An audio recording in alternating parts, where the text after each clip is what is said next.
wanted to try this pedal for a while and I finally managed to get my hands on one. It's very much the kind of sound that I hear in my head, a smooth style drive coming out of that Dumble camp. I'm going to play some isolated examples and I'll also talk about a few of the things that I particularly like.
I really dig this pedal. I think it's a really fantastically smooth sound, and you can get very thick sounds using that deep control.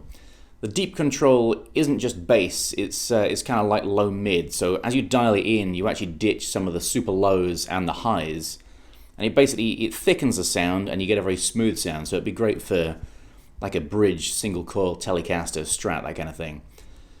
Conversely, and this is the way that I've been using it, if you turn it down a little bit, you lose some of the low mid, and for a very moosey sounding like Les Paul neck humbucker, you can dial in a lot more clarity.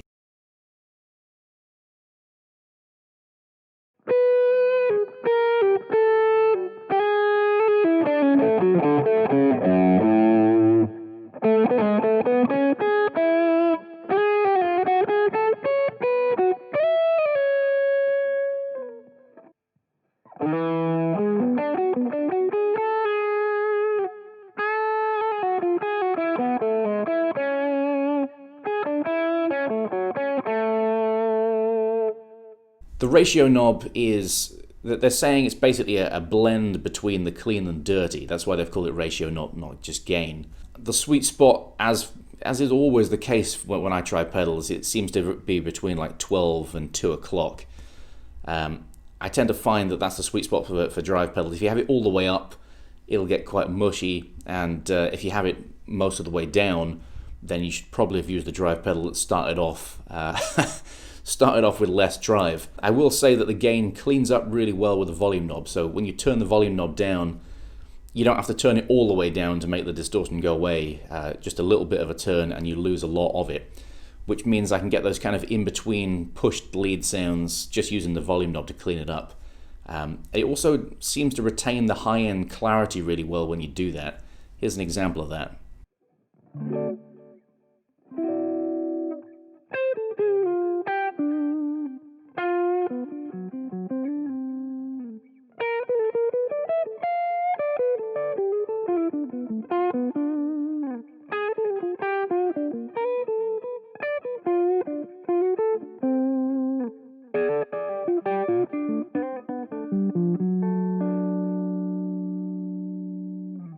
This feels like a really nice product. It's difficult to put your finger on quite what it is, but there's just a nice resistance on the controls. The switch feels really classy. It's a very tactile feel to it, and it looks really good as well. You know, which shouldn't really matter for a drive pedal, but it does matter because you're spending your money on it. This is a situation where my heart is telling me I want one of these things. You know, you should have one of these pedals, but my brain is telling me that I shouldn't go spending money on gear right now. But if you've got 200 quid burning a hole in your pocket and you want to buy an overdrive of this particular flavor, I'd say go for it, because I can't imagine you're going to be disappointed with the sound of it. Alright, thanks for watching guys, I'll see you next time. Later.